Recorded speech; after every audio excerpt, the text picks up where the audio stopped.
विश्व के सभी मेरे साथियों को राजरत्न अम्बेडकर की ओर से जय भीम, नमो बुद्धाय। द अनटोल्ड अम्बेडकर के 12वें भाग में आप सभी लोगों का स्वागत है। डॉक्टर बाबा साहब अम्बेडकर 26 नवंबर 1949 को भारत को संविधान देकर अपने घर पर दिल्ली के अलीपुर रोड के बंगले पर आ गए। बाबा साहब अम्बेडकर जी की एक आराम कुर्सी हुआ करती थी, रोलिंग चेयर। उसके ऊपर बाबा साहब अम्बेडकर बैठे, अपनी आंखें बंद कर ली और थोड़ी ही देर में बाबा साहब अम्बेडकर जी के आंखों से आंसू बहने लग गए। बगल में डॉक्टर बाबा साहब अम्बेडकर जी के सचिव शंकरानंद शास्त्री खड़े थे।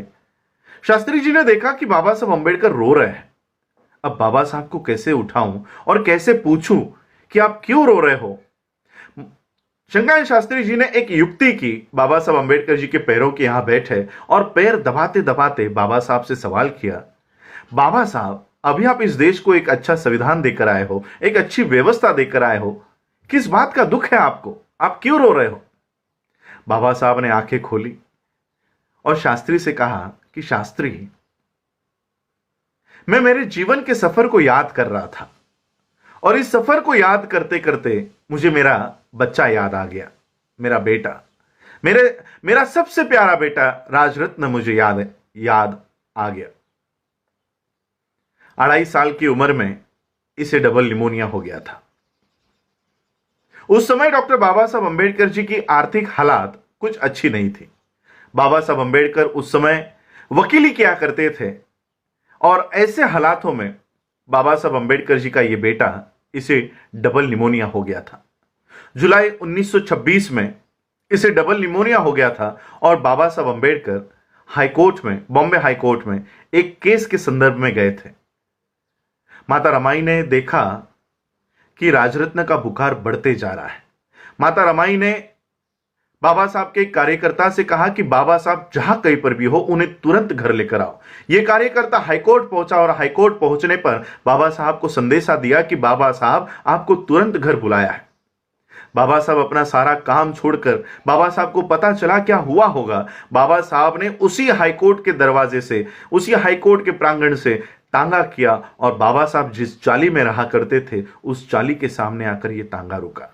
10 बाय 10 का बाबा साहब का मकान हुआ करता था। बाबा साहब ने जैसे ही इस मकान में प्रवेश किया, अपने बच्चे को अपने गोद में लिया।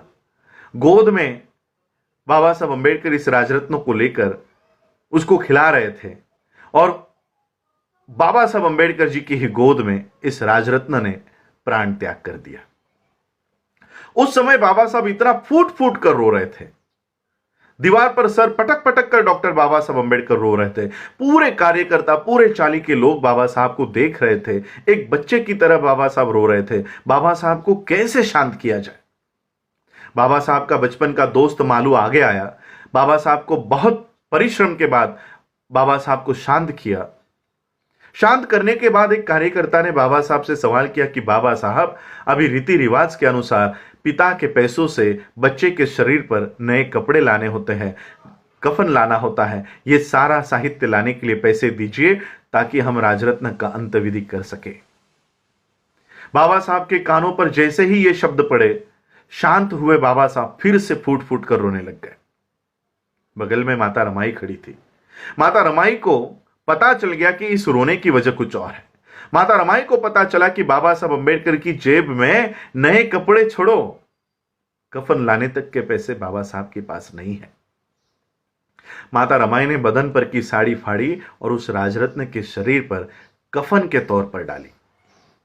यह बात डॉक्टर बाबा साहब अम्बेडकर जी को 26 नवंबर 1949 को भारत को संविधान देने के बाद याद आ गई। बाबा साहब शास्त्री से कहते कि शास्त्री एक समय था कि मेरा बेटा, मेरा बच्चा राजरत्न इस जहां से जाते समय मैं उसके शरीर पर कफन तक डाल नहीं सका। मेरा बच्चा बिना कफन के इस जहां से चला गया। लेकिन आज मैंने इस देश को संविधान निर्माण करके दिया है और एक ऐसी व्यवस्था मैंने इस देश में कायम कर दी गई है। इस देश में ऐसी व्यवस्था मैंने कायम कर दी है कि मेरा आने वाला हर एक राजरत्न, चाहे वो हिंदुओं का हो, चाहे वो मुस्लिम हो, चाहे वो क्रिश्चियन हो, चाहे वो जैन हो, चाहे वो बौद्ध हो, इस देश में पैदा होने वाला हर एक राजरत्न ये सूट बूट टाई कोट में जन्म लेगा, ऐसी व्यवस्था मैंने इस देश को दे दी है। और बाबा साहब ने ये बात 26 नवंबर 1949 को संविधान देने के बाद कही। और बाबा साहब का संविधान इस देश में सभी लोगों को, सभी वर्ग के लोगों को, सभी जाति, सभी धर्म के लोगों को अपनी प्रगति करने का एक मौका देती है और सूट बूट टाई कोट में लाने की व्यवस्था करती है। ये बाबा साहब अम्बेडकर जी का संविधान देने के बाद बाबा साहब को ये बात बाबा साहब ने शंकराचार्य शास्त्री से कही। आप लोगों ने मुझे सुना, उसके लिए आभार, धन्यवाद। जय भीम, जय भारत, जय बुद्ध।